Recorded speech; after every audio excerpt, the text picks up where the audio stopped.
You got your car? Yeah, I got a rental car. Car keys just in there under the mat? Yeah, under the mat. Awesome. And then I parked it back at the airport when I left and put the keys under the mat again. That's amazing. I guess you can't drive the car off the island. Yeah, they'll find you.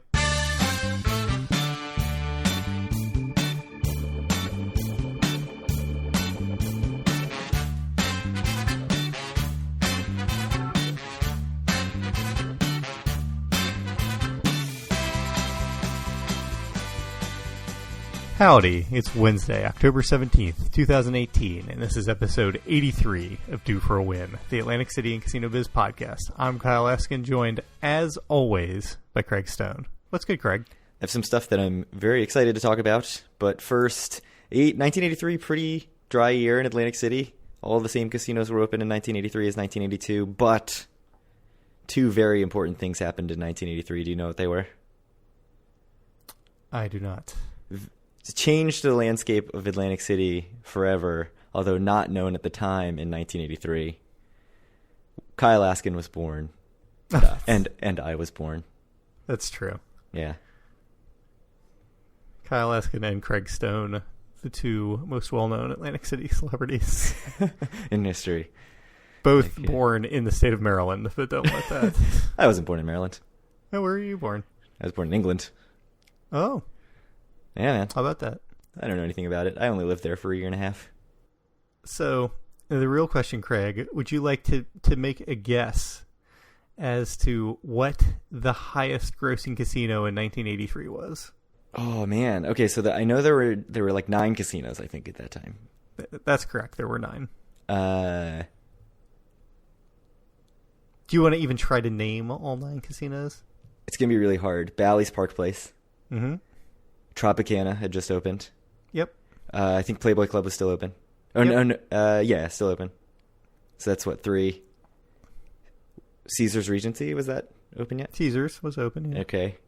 It's 4. Resorts, obviously, is 5. Yep. Oh, man. There's at least 2 more that you will be like, ah, man, I know that. Claridge. Uh-huh. So 3 more. I already said one of them is still open now. Still open now.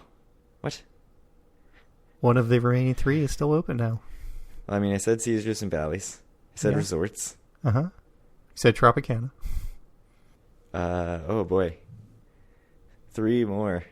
And one of them is still open now. The Hilton wasn't open yet, was it? Well, the Hilton was not open, but the Golden Nugget was. Oh, okay. So, yeah, okay. All right.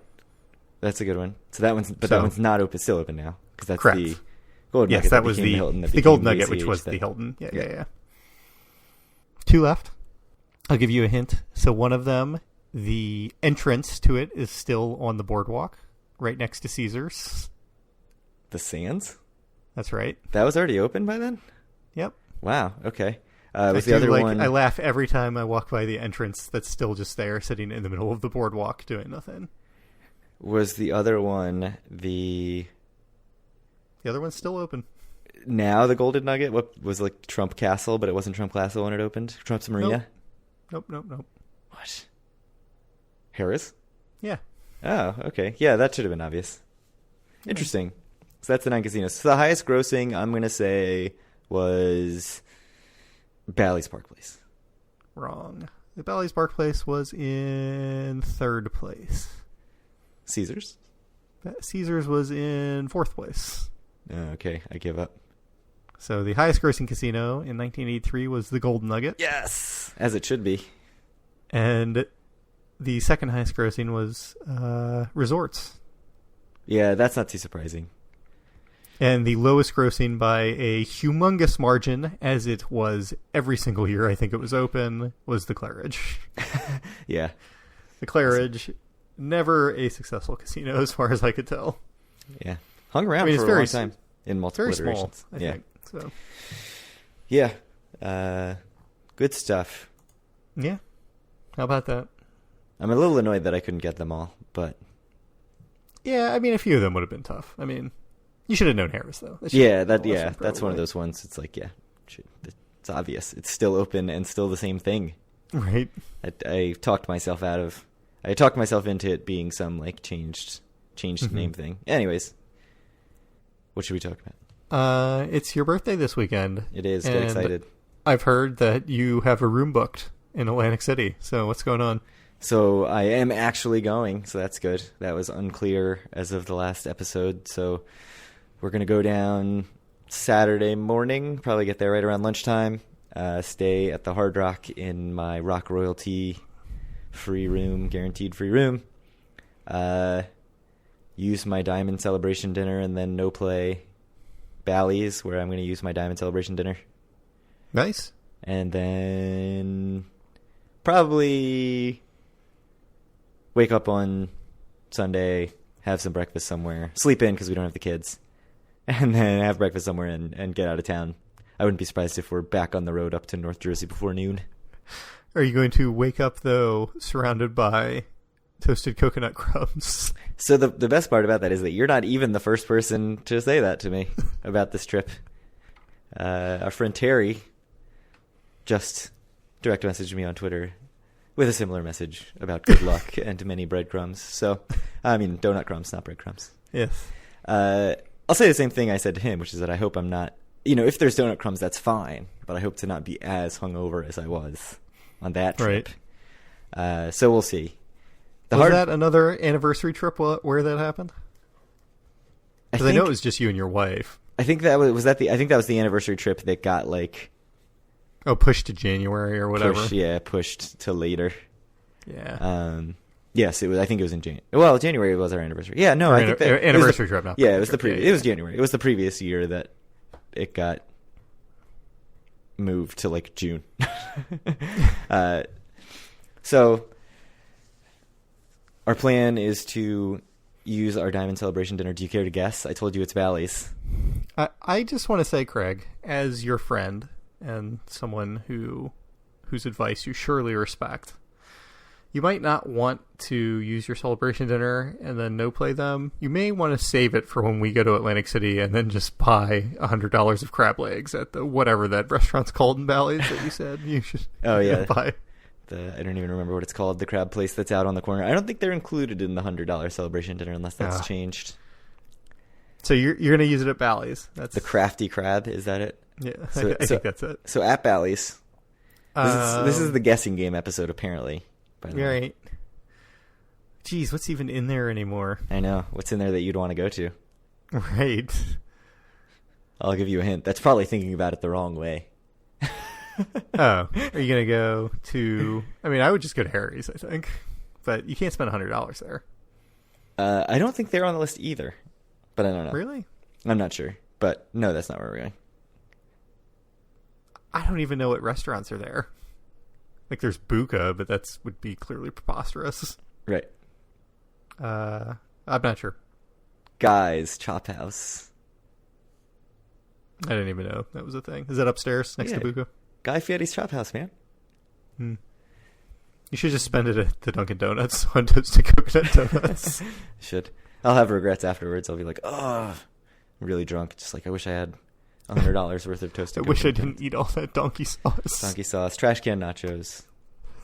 So, I mean, the options, the boardwalk options really for the celebration dinner, I don't think are all that exciting because Morton's is not included anymore. Mm-hmm. And we already Nero's. did. Nero's is very cool, but we did it last year, so we want to try something different. And Veracruz. So that's out at Harris. So that was what I was thinking. Gordon Ramsay Pub and Grill at Caesars is an option. But yeah, like we tried that. We weren't that high on it. So I don't know. I mean, the menu at Guy's is interesting. Mm-hmm. Whether that's a good thing or a bad thing, I'll find out. But, playing with house money, as they say. So I figure I'll give it a shot. And in this case, it actually is house money. It is. Because it's money you really can't take home. Unlike gambling winnings, which is not house money. It is your money. Correct. Yes. This is house money in that it's money I can't take home and that I didn't earn it with play. That's right. So that's part. Oh, I wonder, do I have a celebration dinner? I am Diamond. Yes, absolutely. You will have a celebration dinner. Yes. You got to use it before January 30th, so that's a reason to go. How do you feel about Johnny Sanchez next time you're in town? Oh, in Baltimore? Yeah. Yeah, that's not a bad idea. When, a few years ago, we took our mutual friends to Johnny Sanchez, me and my wife, and and my friend Taylor and his wife. So Yeah, that's an option. that's a good use of it. But It is. But when it's a are we better going use to- as an excuse to go to Atlantic City. yeah, when are we doing it? We're getting close to the time where if it's happening in 2018, we need to start talking about it. Yeah, we need to start looking at dates. Especially because the last few weeks of 2018 are probably not an option because of holidays and stuff. Right. Yeah, we need to start looking at dates. I don't have anything off the top of my head, but we need to get serious about that. All right. Anyway, do you want to get into the news? Sure. You don't have any other questions about my amazing trip that's coming up? Yeah, what are you going to do? No play all of the casinos? No play every casino. Hard Rock, Bally's, anywhere that I'm taking free play. Yeah. I did get offered free Kid Rock tickets for Saturday night. Not gonna. With the bar? Yes, not gonna take them up on that. I'm a cowboy, baby. Not interested in the Kid Rock. Maybe I would have gone to a Kid Rock concert like 15 years ago, whenever that was he was like a thing. I mean, I guess he's still popular, but that's not my bag. I is generally like that sort of music, but not Kid Rock. Yeah. I'm mostly over that sort of music now. Yeah. So anyway, yeah. let's dive into the news. Do you want to talk about the first one? Because it was in response to, I guess, our last episode when we had a long discussion about Ocean and how they did, which we will probably talk about the results of this revenue coming up. But as a spoiler, it was very bad. So yeah, you want to talk about what people said in response to our discussion on Ocean last episode? Yeah, so I posted something saying, hey, here's the episode. We talked about things we think Ocean can change, but reply on Twitter or in our Facebook group, or I also posted in the Everything AC Casinos group about what you think needs to change. So lots of people said, get the buffet open. Several people said, do something with the boardwalk frontage of the casino, which I never really thought about, but that is kind of just a big empty space with grading and some posters, and it could use some stores or some better advertising or something to be more enticing for people walking down that way. Adam in our Facebook group said the floor is too dark and cavernous, his word, so it seems quiet even when there are a lot of people there. I thought that was an interesting point because I would kind of agree with that. I mean, I think... Has there ever been a lot of people there? Well, opening night on June 28th when we were there, it was reasonably crowded, but it didn't feel as lively as, say, Hard Rock, even when Hard Rock is not. I'd say that maybe the problem... It certainly didn't feel as lively as Hard Rock, but I don't think it was as lively as Hard Rock. That's true. I mean, I think a lot of the problem is that there just really aren't a lot of people there, so maybe it seems a bit more cavernous than it would otherwise. Yeah, that's true. I mean, I think but I do think Hard Rock, when I was there at 2:30 in the morning, the later trip after the opening, the casino floor wasn't all that crowded, but it still felt livelier to me. Yeah. Because lower ceilings. I will agree.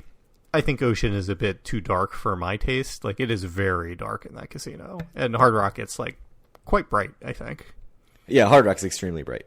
Yeah, and I kind of like the Hard Rock resorts, kind of bright casinos a bit more. So I never thought I did, but then I really loved Showboat.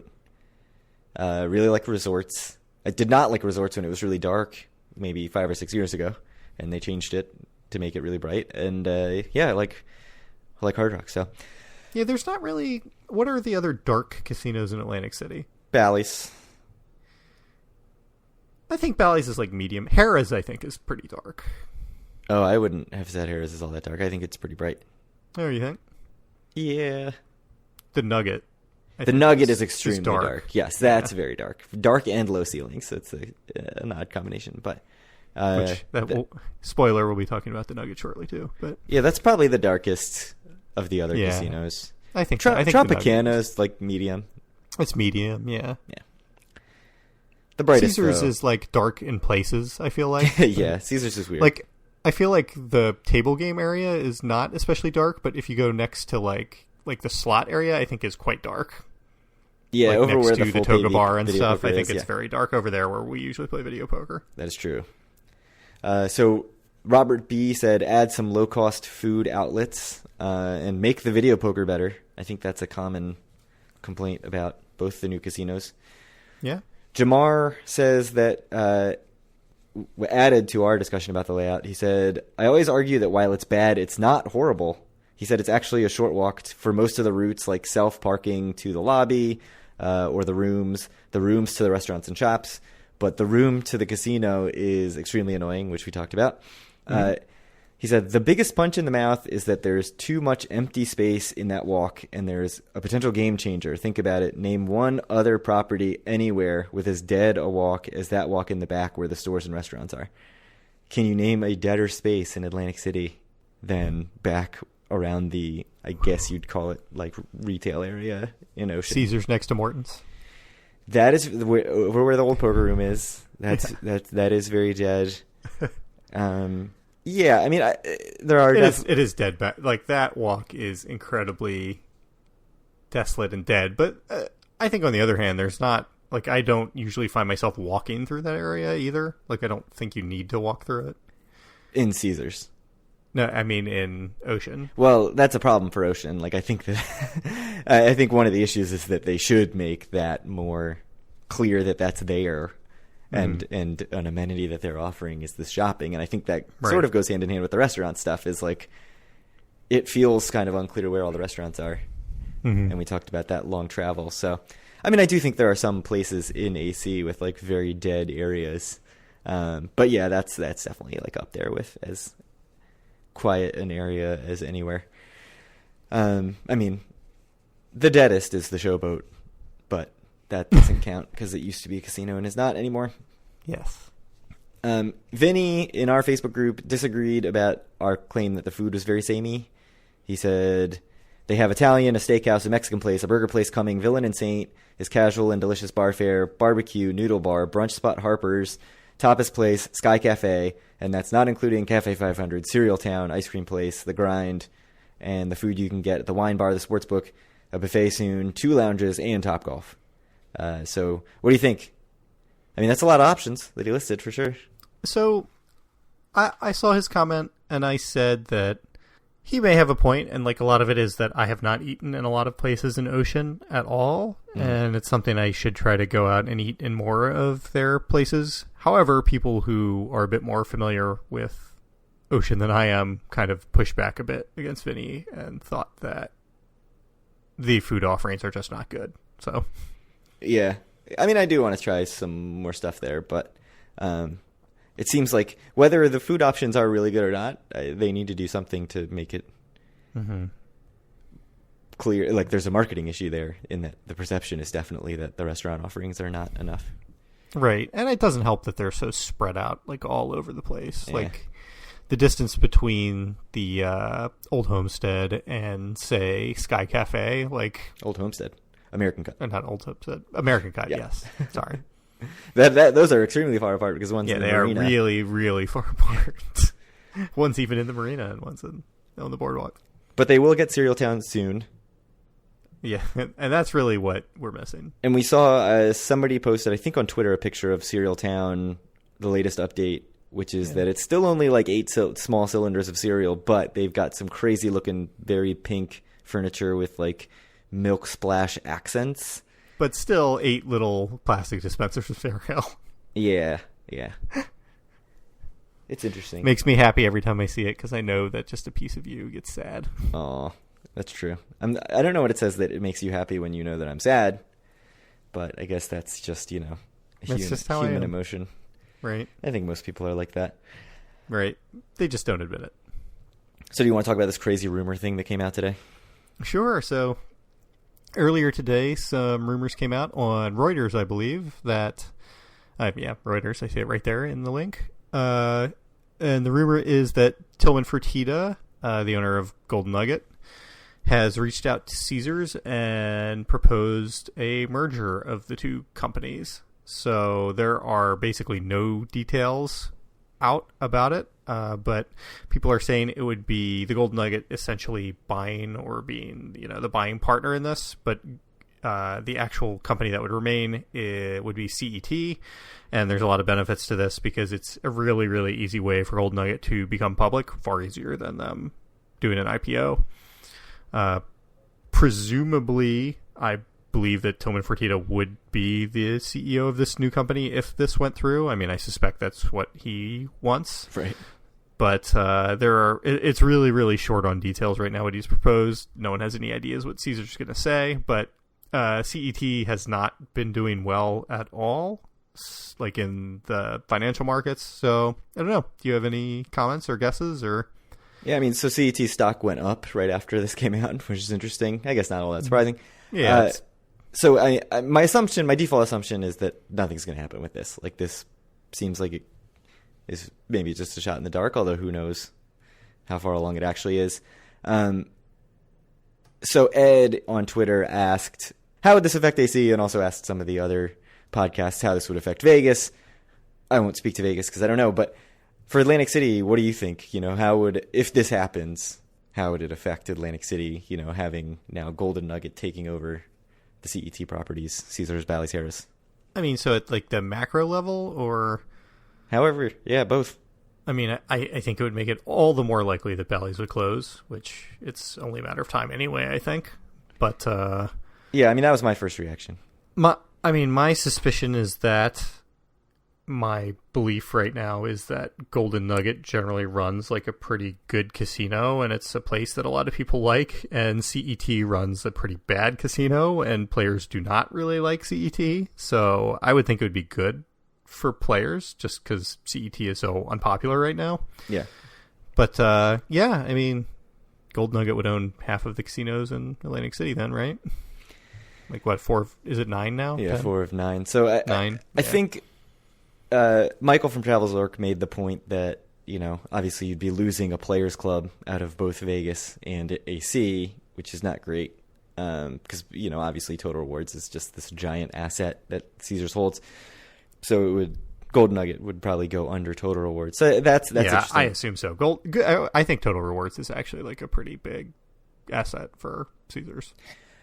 So my initial thought was that I just can't imagine that there's really appetite for any company to own 4 properties in Atlantic City right now with the market the way it is right now, because, without some significant increase in the casino revenue, the gambling revenue, which we'll talk about in a little bit. We're not really seeing that. So based on that, it really made me think, AC is obviously a total afterthought in this deal, right? So you would end up with this Caesars, but run by Golden Nugget company, running 4 properties that, maybe they don't want all 4 of those. That's just an afterthought. That's not a great thing. So like you said, it's a bad thing because they could close one of them the same way Caesars closed Showboat. They could just neglect them. I don't know. But I just can't imagine that it would be a situation where they keep all 4 of those properties and are like managing them and running them really well. Like, I just don't see how any company right now has an appetite, not just to own the 4, but to like really manage them well and run them well. Okay, so to push back on that, do you think that Caesars is running their 3 properties well now? Right, no. So that is definitely, I thought about it a couple hours after I tweeted that, and then I was like, yeah, but, what's the downside really? Because Caesars, like you said, is not really running their property. I mean, Harris is really clearly what they're trying to make the flagship, and the other 2 they're just not investing in. So, interesting stuff. Normally, I think that mergers tend to be quite bad for consumers and good for companies' financials. But I think in this case, Caesars is run so poorly that this might be something that's not going to be terrible for consumers. I mean, I think regardless, Bally's is going to close. We've said that since episode 1. So I don't think that really has any effect on it. But, I'd feel better with Tillman Fertitta running Caesars than with the Caesars executive team running Caesars, honestly. Yeah, although he's never run such a giant company with multiple locations in a single market, and now we would have a ton of locations in Vegas and 4 locations in Atlantic City. It's not like he hasn't run big companies before, though, right? I mean, Golden Nugget's a big company. Landry's is a big company. He owns the Rockets. He certainly has a pretty strong business background. It's not like he's only owned the Golden Nugget or whatever. Yeah, and Landry's is a pretty big restaurant company. Right. And that's one thing Jamar replied to that thread that Ed started in Twitter saying that, the Landry's tie-in is good. Landry's tie-in means maybe you could even use comps in cities that aren't gambling cities because there are... Yeah, Landry's restaurants. Yeah, like there's a chart house somewhere around here, I think. I need to go to the Claim Jumper and use my comps. Yeah, the Bubba Gump Shrimp Company, McCormick and Schmick's, those are everywhere. At least on the East Coast, Mid-Atlantic. I do not like McCormick and Schmick's. That's my hot take for the night. Their happy hour is very good, but I don't know if I've ever eaten like a real meal there. Yeah, I think the food is like pretty expensive and fairly mediocre.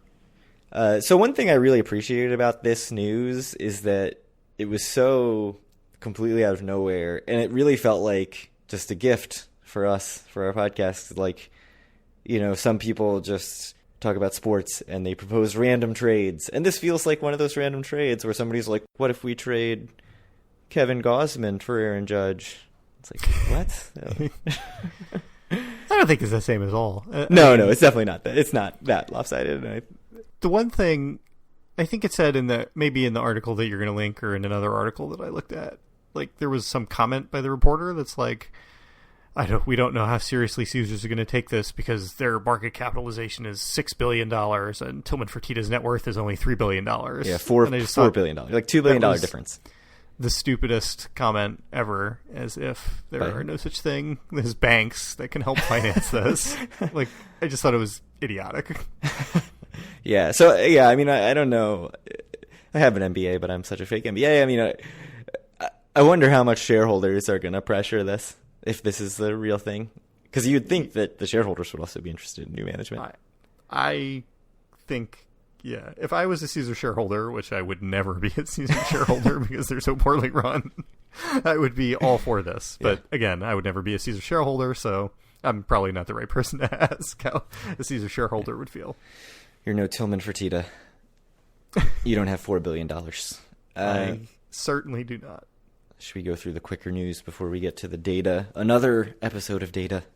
All right. So, let's kind of blow through this. So, Rocco's Italian Kitchen and Market is now open at Ocean.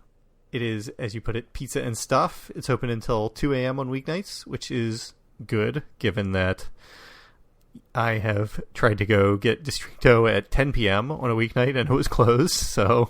Yeah, I mean, it's like pizza, Italian pastries, other stuff like that. Sort of, I can't remember what was in that space previously, if it was the other sort of market-y type place. So where is it? I can't tell based on the map. Oh. It's not on their site map. It looked like it was in the place that used to be sort of a similar, like, market with stations where you can walk up and get a sandwich or whatever. It was not pizza and junk, but I think, was it Luke's? Was that the market that used to be there? I have no idea. Yeah. I think it was. I'm going to say it was Luke's. Is the market in the basement of the Borgata or the market like right next to the front desk at Caesars? Yeah, those are the two things. Exactly like those two things. Yeah. So, I mean, late night option is good. Hopefully quick get in, get out if you need a bite, which is something that happens to me frequently. I mean, I could totally see myself going and getting a slice of pizza at like 2:30 in the morning after being out at the tables. You are a man who's been known to need gelato. Oh, yeah. So, yeah, like, they'll probably have gelato, too. That's a good point. Yeah. Oh, yeah. Okay, now I'm more excited about it. I love late night options, not just in Atlantic City, but everywhere. I do, too, except for the Joe Rock Cafe. I cannot recommend anything more than not going to the Joe Rock Cafe. But we talked about the dining options at Ocean, and now they have another one, so that's good. Good. So a closing, one less dining option in Atlantic City. I just heard on Twitter from Justin S. that the Ruby Tuesday in the outlets is permanently closed. Scale of 1 to 10, how devastated are you about no more Ruby Tuesday? So I will say, when I was in college in Tempe, in Arizona, we would often go out and drink heavily on Mill, which is like the big run of bars in Tempe. And there's a Ruby Tuesday right there. And we would frequently, after drinking at like 2 a.m, we would stop by Ruby Tuesday and get some really heavy food that is quite necessary oftentimes at that hour. And it was always a delight to be there and just eat anything, really. And they also had $1 beers that late at night as $1 beer? Yes. I mean, they were like very small glasses, but it was still $1 beers. Yeah. And cheap food. But I don't know if I've ever gone to Ruby Tuesday other than in that state, because I don't know. I'm sure it's not actually very good. But anyway, 0. But I do have fond memories of the Ruby Tuesday, but in Tempe. There was a Ruby Tuesday. It's probably still there by where you live now and where I grew up. There is. We used to go semi-regularly. They have a very large salad bar. So the thing about the Ruby Tuesday that I believe I heard from Eric Rosenthal of the Vegas Confessions podcast is that it was always packed. And I don't know if you were ever out there at like 11 in the morning. It was packed right when it opened because you could eat there and park in their little parking lot and like leave, and they would like validate or whatever for something stupid like 6 or 8 hours, which doesn't seem like a good business decision. So you could just like park there and either go to the beach or go do all your shopping at the outlets without having to move your car or pay in one of the paid lots. It sounds like if the Ruby Tuesday was full, maybe it was a really good business decision. Just for lunch, though. You get one wave of people and then you can't get anybody else in because nobody can get in the parking lot. Yeah, you validate for like 5 hours or something, and then everyone has to clear out, and then the dinner crowd comes in. That's true. That's a good point. But clearly it didn't work well enough because they are gone. An opening, good thing, we're just alternating between openings and closing. There's a beer hall going up between Heyday Coffee Company and Made out on Tennessee Avenue. So that's exciting. I didn't know that was happening. They apparently hope to be open, I think they said like within a month, which seems insane given the state of the place. But Route 40 posted a picture of it on Facebook where there's now a big light up sign that says beer hall in giant letters, which to me I think looks very cool in like vintage AC. I'm fairly certain we've actually talked about this beer hall on the podcast. So really? I think so. Yeah, it's possible. With all the other Tennessee Avenue development. Yes. Yeah, that's probably true. And like back when we were talking about the hotel, the Container Park Hotel, the shipping container hotel. Yes, okay, probably right. Anyways, it's cool that it's opening soon. Yeah, that'll be good. That block needs more stuff. We haven't to make the walk out there not seem so shitty. We haven't been to the beer hall down near Tropicana. We have not. The Bungalow Beer Garden. The Bungalow Beer Garden. Yeah, we need to do that. We do. It's probably closed for the season. Probably. So speaking of beer, the DeWalt Brewing Company, which I think we first talked about many, many episodes ago. Yes. Like 40 episodes ago, probably. They were supposed to be moving into the space next to Little Water, like a year and a half ago, probably. And then we never heard anything else about it. Well, we heard that they are now no longer going to be moving into that space, and there's a different brewery that's going to move in called the Seed Project, opening in early 2019. I don't know. So it sounds like a different brewery might be moving in, maybe? Yeah, so the beer hall pictures reminded me of this DeWalt Brewing Company, and so I went looking for it and just didn't see anything. Their social media was totally quiet for almost a full year now. And I remember when we went to Little Water and did the tour, I asked about it, and they seemed very, very skeptical. So I tweeted to Route 40 and them, like, drudged up some year-plus-old tweet. I was like, hey, what's happening with this? And both of them were very quickly like, yeah.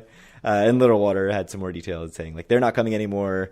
Route 40 said they might still be looking to extend their, like, small business, whatever, entrepreneurship funding that they got from, I think, the state. To move into Atlantic City, but they're not going into that location near Little Water at the very least. I would be kind of surprised if anything happens just because they've been completely silent on all media fronts for over a year now. But cool that there's that going in there. The other thing that they tweeted a couple minutes later that Little Water tweeted to me is that there is that brewery and also an axe throwing studio next to them also scheduled for early 2019.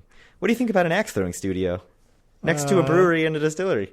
It seems pretty dangerous to me, but it's like, I think that's a pretty popular thing now, that kind of thing. I mean, maybe I'm just thinking about it because the Ren Fest is open here in Maryland, which is a pretty big deal, and axe throwing is a big draw there. But it's not the first axe throwing studio that I've heard of opening, so...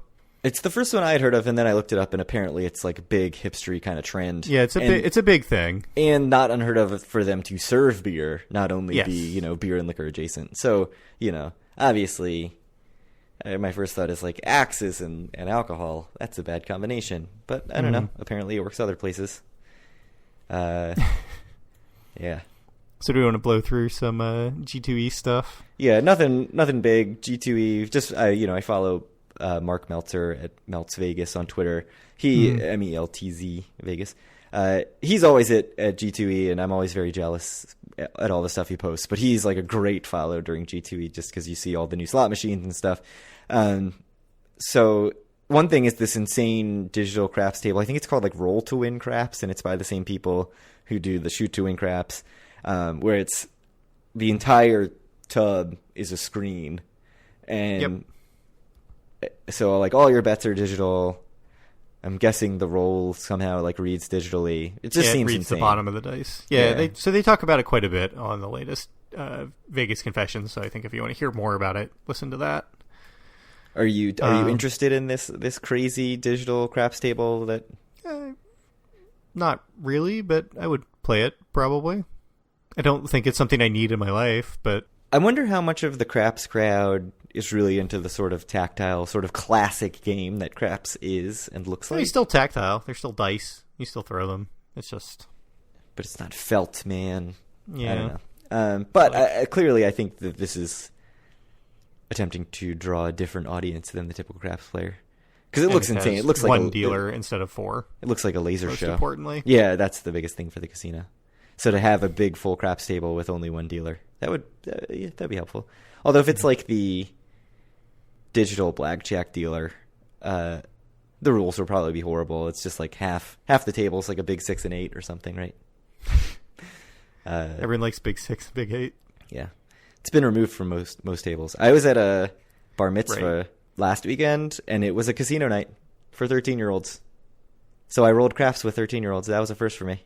Did you bet a lot of big 6 and 8? I did not, but they had it on the table, and I was like, yes. And you're big like, 6 and 8. I hear that just placing the 6 and 8 is a much better bet than the big 6 and 8. Like, listen up, 13-year-olds. I know it's your big day. You're becoming a man. And now it's time for you to learn about the world. Yeah, your first real pice of advice. Stay away from this shit big pays 6 and 8. even money. The shit pays 7 to 6. You figure out which one's better. They're like, what? Anyways, so more G2E stuff. There is a MacGyver slot, which I don't know if you grew up watching MacGyver like I did. I watched it a little bit. I have to see this MacGyver slot.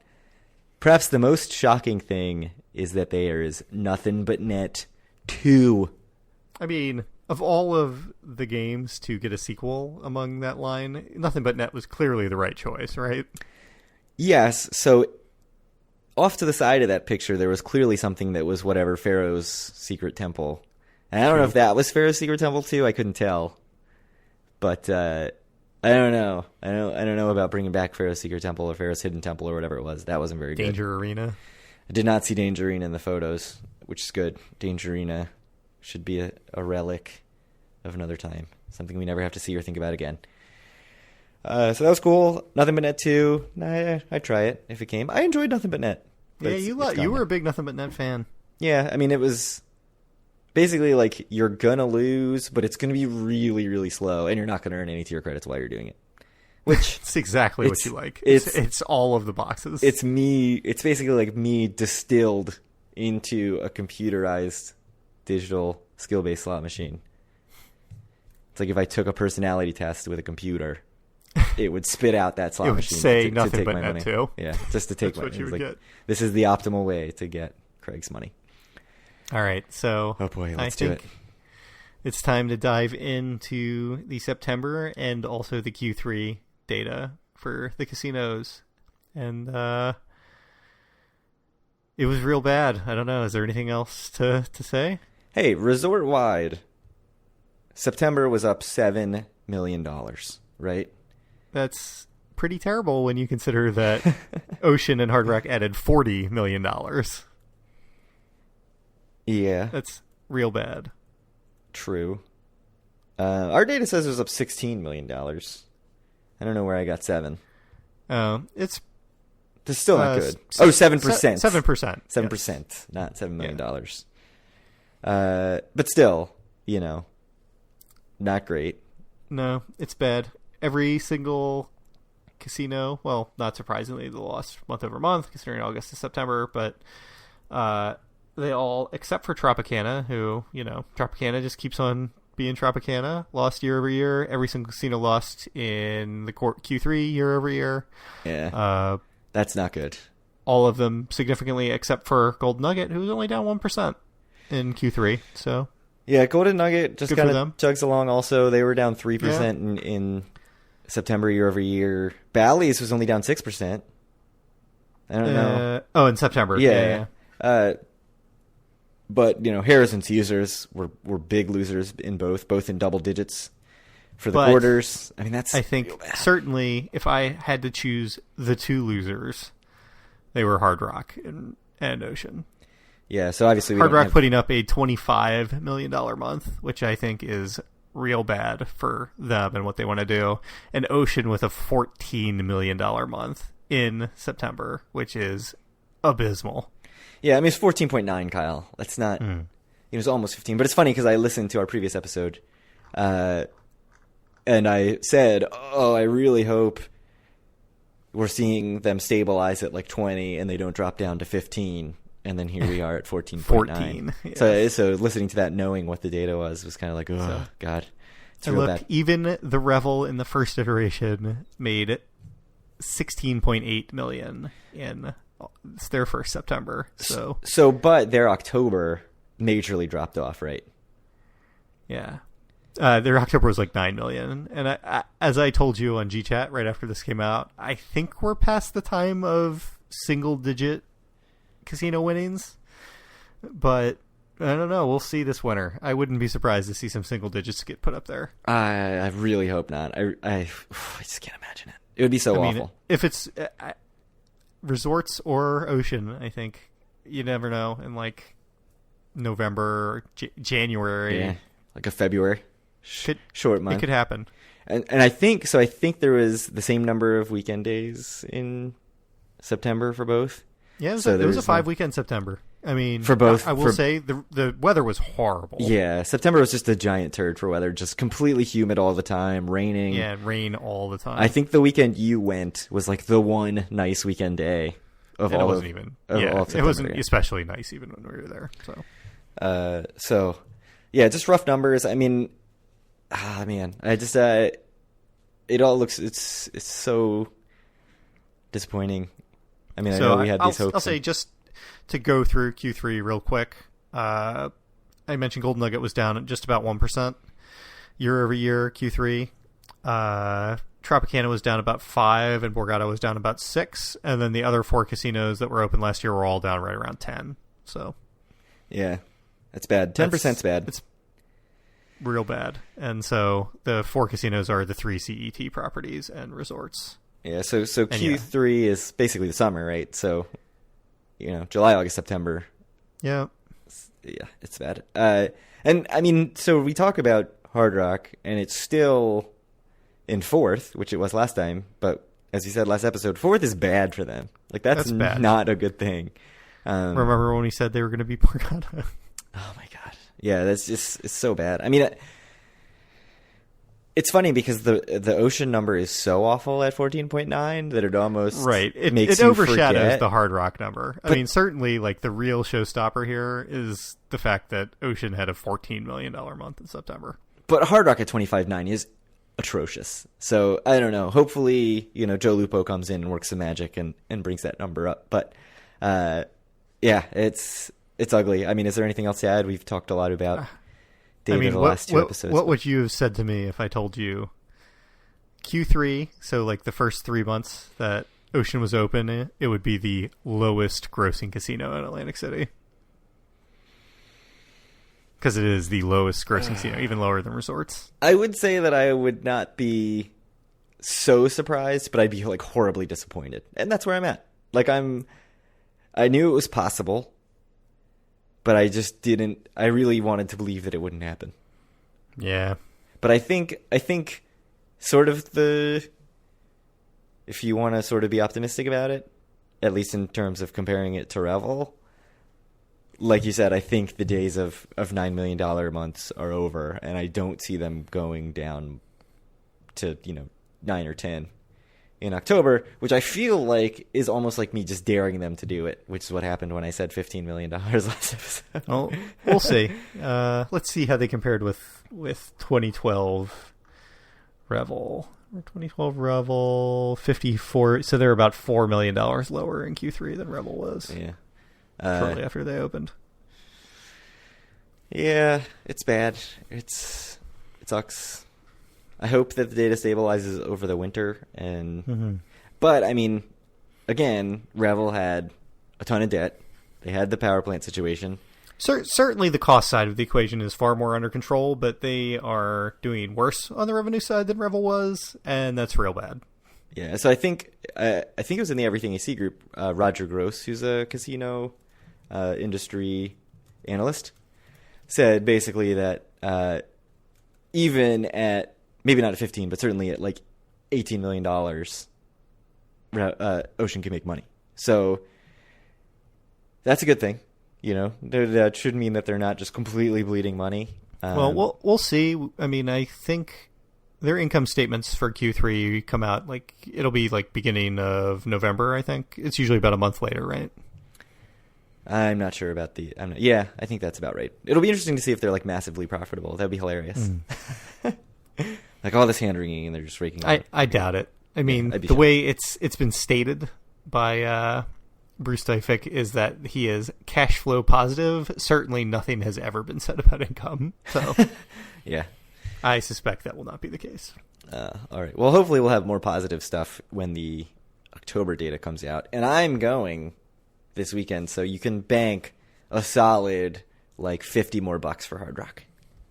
So I will say, yeah, the one takeaway, I mean, certainly we talk about it all the time. Tropicana, Golden Nugget are really the two success stories.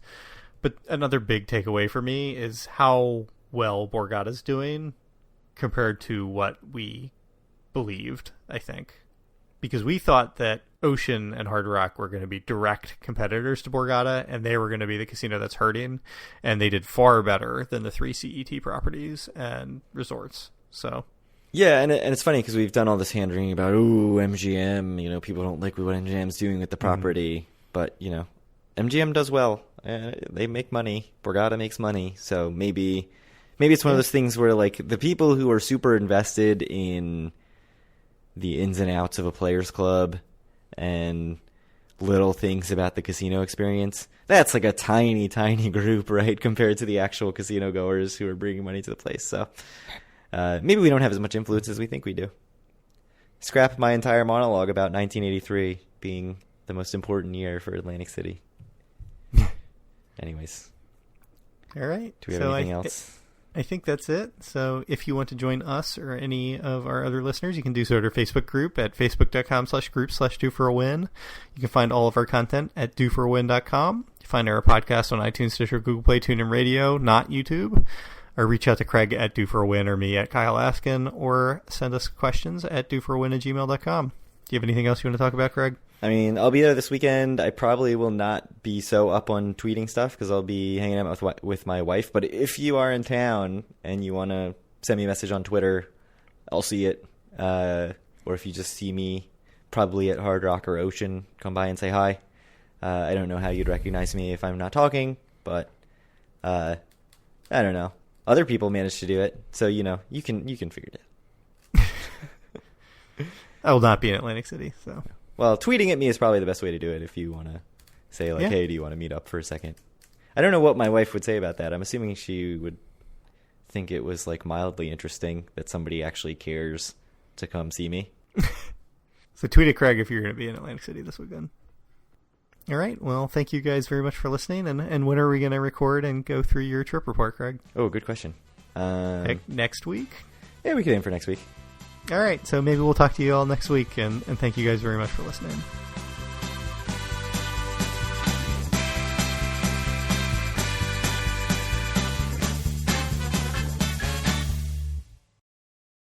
Maybe the next episode should be, what should Hard Rock change?